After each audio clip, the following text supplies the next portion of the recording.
Halo semuanya, perkenalkan nama saya Fitria Eva, NIM 19104168874, kelas A1 pagi, mata kuliah Perilaku Organisasi, dosen Adi Mursalin SEMM. Saya akan membacakan ringkasan bab 9. Bab 9 tentang konflik dan negosiasi. Pengertian konflik. Konflik berasal dari kata Latin yaitu configere, yang memiliki arti kata saling memukul atau inayah pada tahun 2014. Konflik merupakan sebuah keadaan di mana seseorang atau kelompok memiliki persepsi yang berbeda dengan pihak lain yang dapat memengaruhi secara negatif dalam pencapaian kepentingan dan tujuan menurut Sri Tumini pada tahun 2005.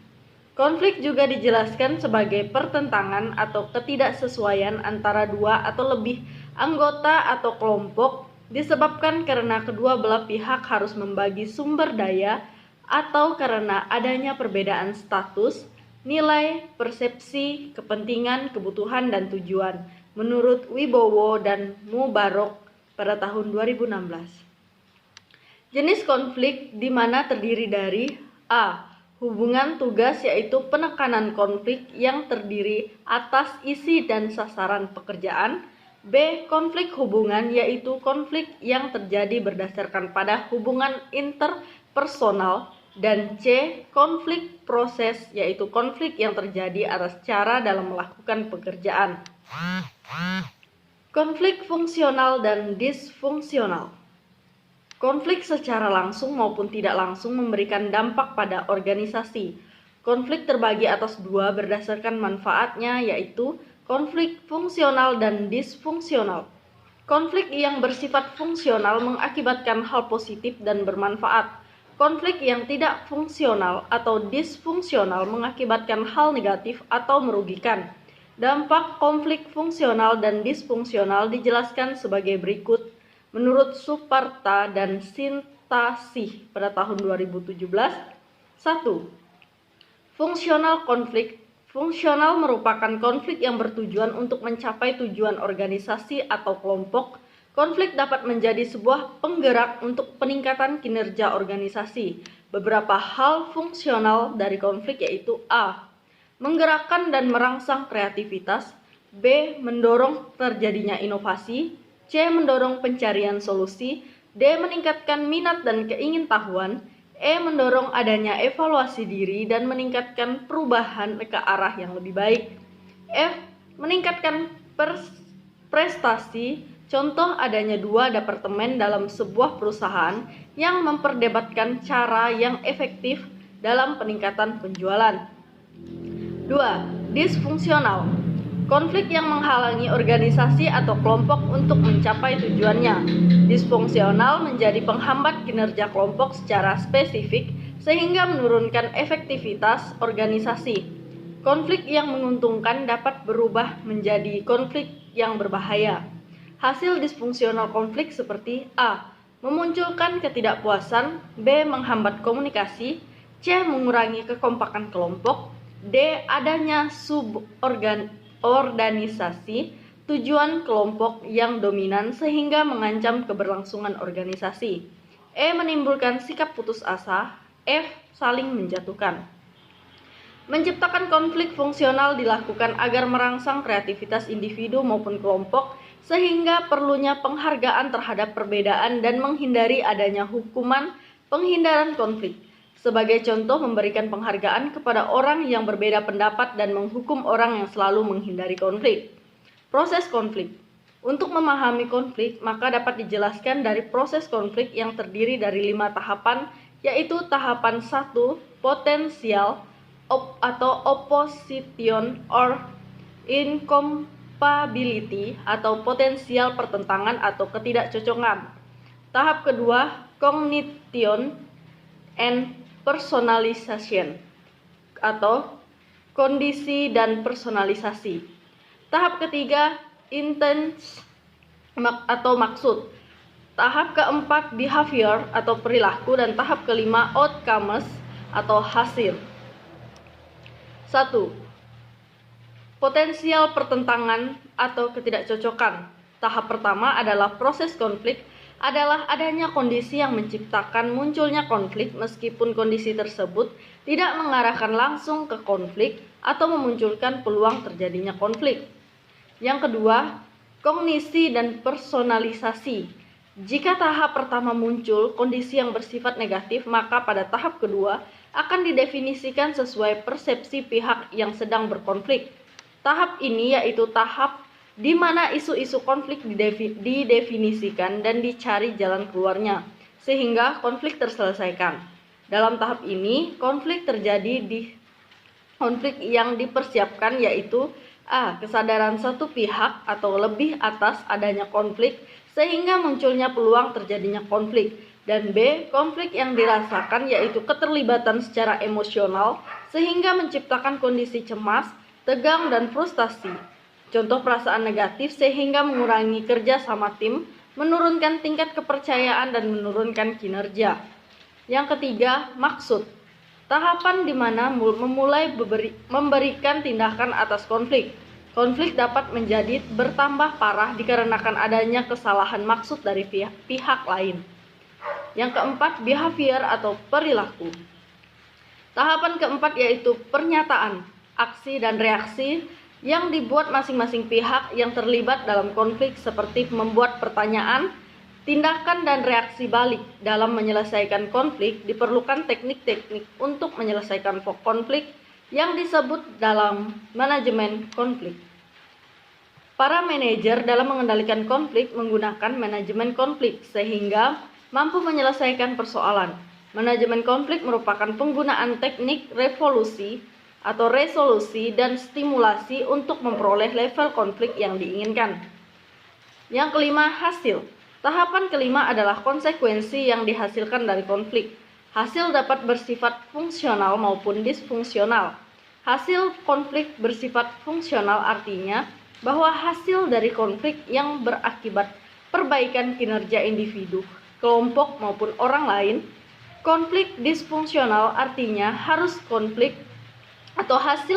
yang berakibat hambatan bagi kinerja individu maupun kelompok lain. Jenis konflik dalam organisasi. Konflik organisasi terjadi di beberapa tingkatan dan muncul dalam bentuk yang berbeda. Berbagai tingkatan dan jenis konflik sering memiliki sumber dan akar yang berbeda. Memahami tingkat dan jenis konflik dapat membantu seseorang mendiagnosis konflik dan mengelola konflik secara efektif menurut Suparta dan Sita Asih pada tahun 2017. 1. Konflik interpersonal merupakan konflik yang dialami seseorang yang berhubungan dengan dirinya. Yang kedua, konflik antarpersonal merupakan konflik yang terjadi antara dua orang atau lebih. Konflik antar individu seperti antara pelanggan dan penjual. Yang ketiga, konflik antar kelompok merupakan konflik yang terjadi antara satu kelompok dengan kelompok yang lain yang bersifat kolektif. Konflik dalam suatu kelompok kemungkinan besar akan menjadi yang tertinggi selama tahap awal pengembangan kelompok ketika ada perbedaan yang kuat di antara anggotanya. Yang keempat, kelompok intraorganisasi merupakan semua jenis konflik yang terjadi dalam suatu organisasi. Konflik dapat terjadi antar unit baik secara struktural, fungsional maupun hubungan vertikal dan horizontal dalam sebuah organisasi. Yang kelima, konflik antar organisasi merupakan konflik yang terjadi karena adanya saling ketergantungan antara perusahaan dengan perusahaan lain. Contohnya, adanya ketergantungan antara perusahaan dengan pemasok, distributor maupun pelanggan. Pengertian negosiasi. Negosiasi diartikan sebagai suatu proses yang di dalamnya terdapat kesepakatan antara dua belah pihak atau lebih dalam pertukaran barang atau jasa sehingga menghasilkan kesepakatan atau kerjasama, menurut Wijayati pada tahun 2009. Strategi negosiasi. Negosiasi terdiri dari dua pendekatan antara lain sebagai berikut. 1. Negosiasi distributif. Negosiasi distributif merupakan perundingan bersama yang menghasilkan capaian yang ditetapkan. Negosiasi distributif bersifat sebagai sumber daya yang jumlahnya tetap. Tujuan dari negosiasi distributif adalah untuk mendapatkan keuntungan sebanyak-banyaknya sehingga terdapat situasi menang kalah. Yang kedua, negosiasi integratif merupakan perundingan yang menghasilkan pemecahan bersama yang saling menguntungkan, yang dimana kedua belah pihak merasa puas atas hasil negosiasi. Negosiasi dengan suatu atau lebih penyelesaian dapat menciptakan pemecahan masing-masing sehingga masing-masing perundingan mendapatkan keuntungan dan kemenangan. Perbedaan individu dalam negosiasi. Dalam negosiasi perlunya sikap dan suasana positif yang mendukung sehingga menghasilkan kondisi yang baik. Ada beberapa sifat-sifat yang mempengaruhi hasil negosiasi seperti sifat kepribadian, perbedaan gender, perbedaan kultur. Perbedaan sifat tersebut dijelaskan sebagai berikut. 1. Kepribadian dalam negosiasi. Sifat seseorang dalam negosiasi akan berpengaruh terhadap hasil dari negosiasi tersebut. Seperti sikap introvert seringkali gagal dibandingkan dengan sikap yang introvert. Sikap yang menyenangkan dan suasana hati dapat memengaruhi proses negosiasi. Yang kedua, perbedaan gender. Sikap dalam bernegosiasi dapat dipengaruhi oleh perbedaan jenis kelamin. Negosiasi yang dilakukan wanita tidak berbeda dengan negosiasi yang dilakukan pria. Walaupun kelihatannya negosiasi pria dianggap lebih baik hasilnya, pria dan wanita dianggap memiliki dasar kekuasaan yang sama dalam melakukan negosiasi. Yang ketiga, perbedaan budaya. Gaya dalam berorganisasi dipengaruhi oleh budaya dan kultur. Perbedaan budaya dianggap mempengaruhi jumlah dan tipe persaingan negosiasi, teknik yang digunakan, dan kapan negosiasi itu akan dilakukan. Negosiasi menggunakan pihak ketiga. Negosiasi tidak selamanya berlangsung antara dua belah pihak. Dalam melakukan negosiasi dapat juga melibatkan pihak ketiga sejak awal dilakukannya negosiasi. Proses negosiasi yang rumit antara kedua belah pihak dapat dibantu dari pihak ketiga. Terdapat 3 peranan dari pihak ketiga, yaitu mediator, arbitrator, dan konsiliator menurut Widianto pada tahun 2018. 1. Mediator atau penengah. Mediator merupakan pihak ketiga yang bersifat netral yang berfungsi untuk memfasilitasi penyelesaian negosiasi dengan menggunakan penalaran, pembujukan, pemberian usulan, dan saran alternatif sesuai dengan kapasitasnya sebagai fasilitator. Yang kedua, arbitrator atau wasit. Arbitrator merupakan pihak ketiga yang selalu menghasilkan penyelesaian dan memiliki wewenang memaksa agar terjadi sebuah kesepakatan. Arbitrator memiliki kewenangan untuk mendiktekan kesepakatan. Yang ketiga, konsiliator atau perujuk. Konsiliator merupakan orang atau pihak ketiga yang dipercaya dan netral yang bertugas untuk menjembatani proses komunikasi antara kedua belah pihak yang bersitegang. Konsiliator tidak memiliki kewenangan memengaruhi hasil negosiasi. Yang keempat, konsultasi atau konsultasi merupakan pihak ketiga yang memiliki kecakapan dalam menyelesaikan persoalan maupun memfasilitasi pemecahan masalah yang lebih difokuskan pada hubungan antara pihak dibanding isu yang substansif. Sekian ringkasan materi bab 9 yang dapat saya bacakan. Saya ucapkan terima kasih.